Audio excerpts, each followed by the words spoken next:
Hey, what's up, guys? Zach is Chess. Today, I want to go over something I had been asked about. I thought I had made a video about this already, but apparently not. I want to go over how to analyze your games. I'm going to be using Lichess studies for this, and how to go through, see what you did right, see what you did wrong. So let's get into it. First, let's go ahead and pull up this game I played against Chess WP 1937 about a week ago. So this is the game that I played in Lichess, and I'm going to go ahead and hit analysis board. And from here, we're going to hit study. Can y'all see that? You cannot see that. Let's go over here. Study button's right there. So I'm going to go ahead and hit study. And let's create this into a study. And, it's my study, whatever, Chess WP versus T-Robo 65. And let's go through this, and I'm going to show you how to analyze your own games, especially as beginners. I know this is daunting. I know this can be hard. So let's get into it. We're going to go ahead and, like I say, first, let's not use the browser. We're going to use this to check our work. But first, let's go ahead and see how the game progresses. So I know chess.com does this for you in its game report. I have no problem with that or anything, but I think this is a better way to do it because you're training yourself to spot these things instead of leaning on the crutch, which is the engine. So he went ahead and played Queen's Pawn opening, and I played this. Nothing wrong with this so far. He brought out the bishop, and I went ahead and came up here. And we can ask ourselves, right away, was this the correct idea? Because the bishop's coming and attacking the c7 pawn. If the answer is, I don't think it's too bad, he hasn't taken anything here, then we move on. There's nothing to analyze here. He goes ahead and brings the knight out. I bring the pawn out. And so far, it's just progressing okay until we get to this move right here.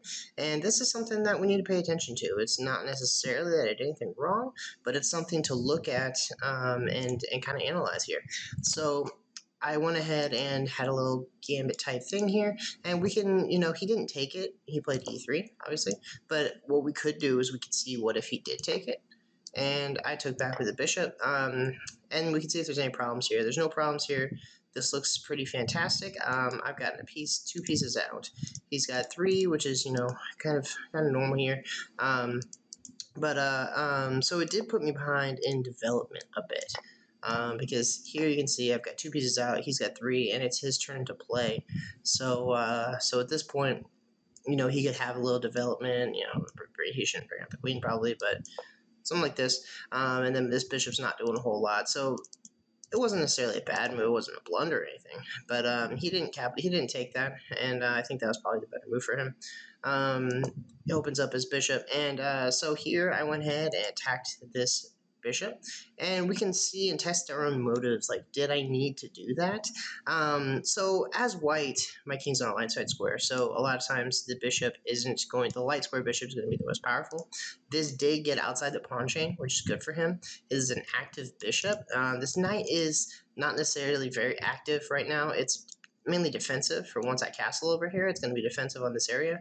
So trading off with this piece, which I'm looking to do, obviously, isn't necessarily a horrible move, because this is an active bishop. A lot of times people say bishop pair in the endgames is better than knights, but I mean, it all depends on the board. So at this point, it wasn't anything fantastic. Now at this point, if I would have taken it, he would have taken there.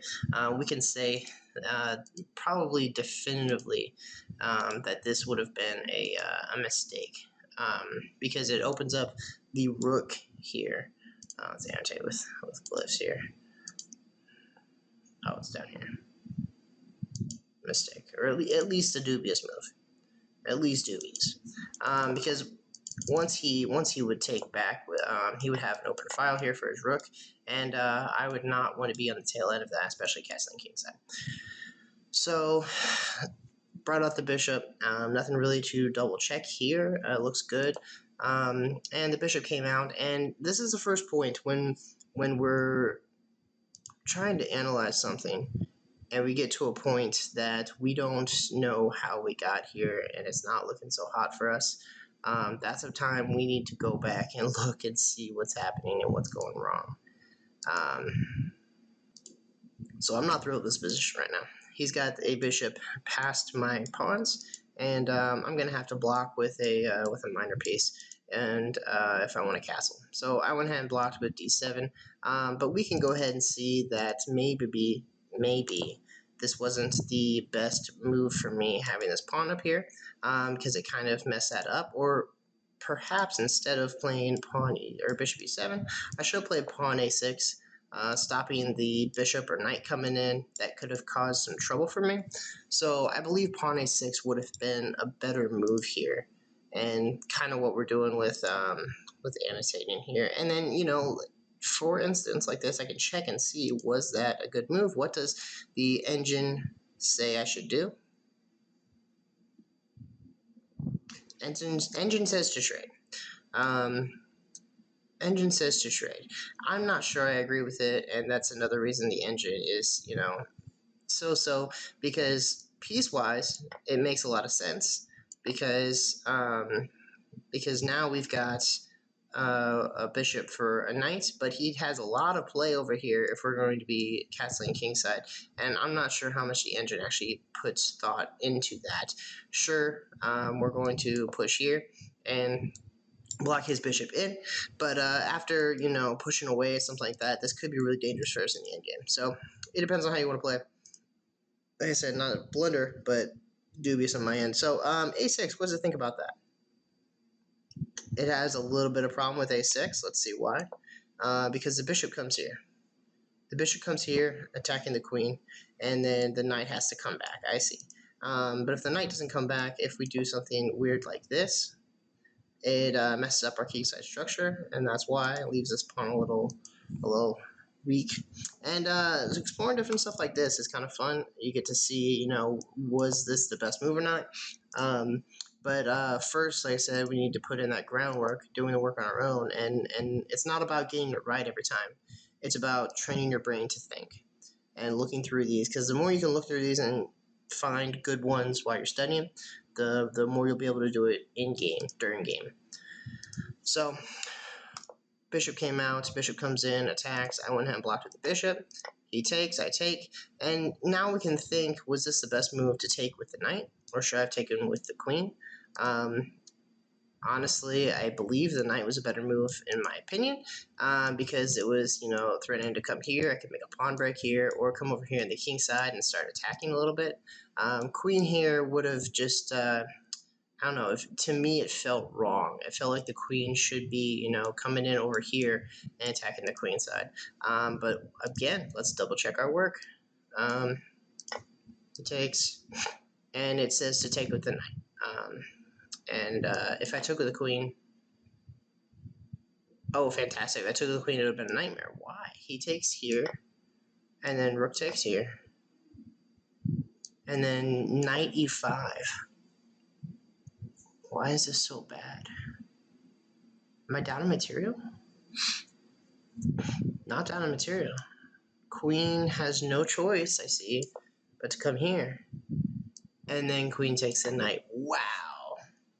And I would have never gotten that with the other engine. Which is why the engine is not a bad thing. It's just sometimes a poor crutch to use. So thank God I took with the knight. And we could see here how this could be. You know, the queen is eyeballing this knight here. If he moves this knight, I'd be in trouble. So I take, and I see, because if he threatens here first, then I could take. He takes. Interesting. It's still not pretty. Still is not pretty. And that's, yeah, this is why we analyze. Cool. So let's go back. Took with the knight, thank God. Because clearly I didn't see that, or I would have known that already. He came in with the knight. I went ahead and took the bishop. And at this point, I'm getting ready to castle. I know I went ahead and took the bishop here. I was worried that that my knight was getting kind of stuck over here. And he goes back. Queen comes up. Like, I wanted to attack the queen side structure. He went ahead and came there. And from here, I went ahead and played check. There wasn't anything he could do here to block except for the queen. And I really wanted him to lose the ability to check. Actually, the pawn could have come here, but I had a plan for that, although I don't remember at the moment.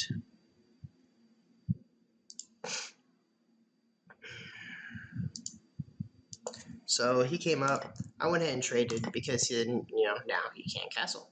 And I believe this is the correct move to play. Let's go ahead and double check ourselves. So at the moment, we're doing well. It's saying that was the best move. But, this is still a decent move. And once he did this, yes, taking was the best option because then I could, he's unable to castle at this point. It said for the knight to come here. That's, not a bad move. I went ahead and chose to play captures on d4. Knight captures, and then I came here and just trying to squeeze him out here, attacking different pieces. And from here, it was mainly a positional battle. I'm curious to see here if I should have taken that. I don't believe I should have. Yeah, because that could have really caused some trouble with pawn structure and with open files if this was missing, and I really didn't want his rooks to be able to run free over here yet. So went ahead and attacked the knight and started attacking pieces. And we kind of traded off everything at this point. It was very interesting. From here, I don't see any places that are inherently super iffy or weird. Takes, that was a free piece. He blundered. Another take. And then that's kind of when the game went downhill for him. There wasn't much he could do at all. At this point, the game is just over. He's just waiting to die. I'm curious to see if there's a quicker way I could have checkmated him, but other than that, I think I was, yeah, and then he went ahead and resigned. So let's go ahead, after we've done all of that, I'm kind of just speeding through this here for your guys' sake. We're going to go back through with the engine and see if anything stands out. We're going to watch this bar right here, and we're going to see if it has any crazy jumps that we're not aware of. And every now and then it'll catch you by mistake. Like here, I went ahead, when I played this on h5, I already, like we had talked about with this queen attacking the knight, this was already an option for him. Ooh, this is ugly. Yep, and I would have taken, and then, okay, then checks. Wow, because if I came here, they would have this all over again, where trades and then the knight checks. That is ugly. Yeah, oh man, this is bad. This is bad. So, yeah, I lucked out that he didn't see that. That's an interesting tactic. And this is great when we're using the engine because we find stuff we didn't know about, we didn't think about, and we can save this in our brains for next time we play. Whew. Ugly. So he went in there, and obviously at this point, it's going okay. Awesome. I should have taken there. I didn't. Taking here would have been beneficial after taking there. Oh, yeah, I've got open sight to the king and here. Not too shabby. Not too shabby. What happens if he goes there? Ah, we pin the knight. Okay. Interesting. So I missed a little bit of a win there. So came here with the knight. It's even game still. Going there, attacking that piece. Yep, takes. And I should not have taken there as this. So attacking here first.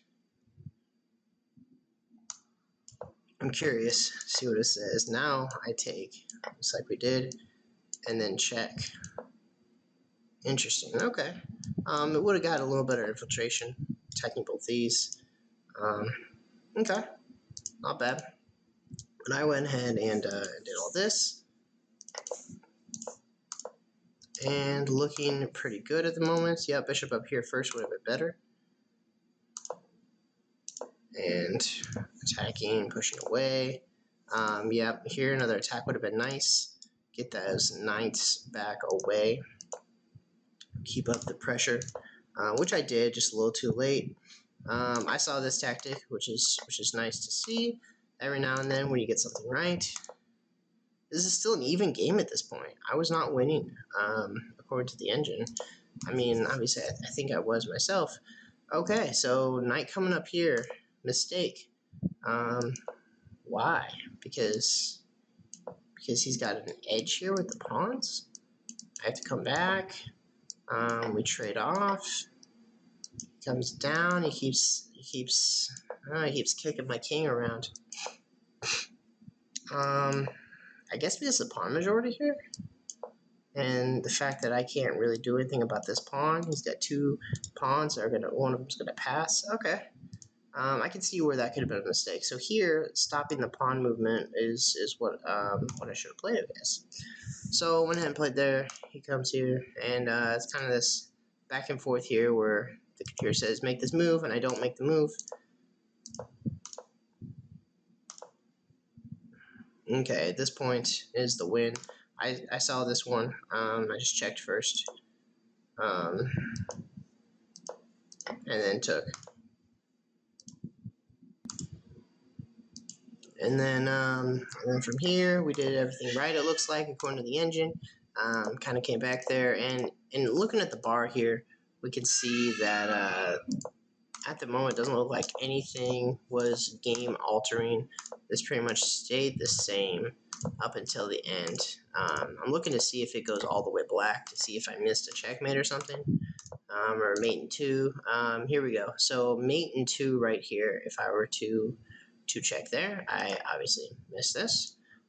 So good puzzle for us. So go ahead and check, and let's take this off. He goes here, and then obviously here. Okay, so I did miss that. What was my time at this point?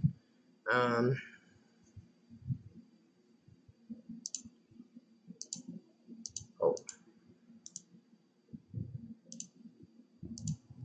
I'm not sure what my time was at this moment. Oh, here we go. I still had 2 minutes and 50 seconds left.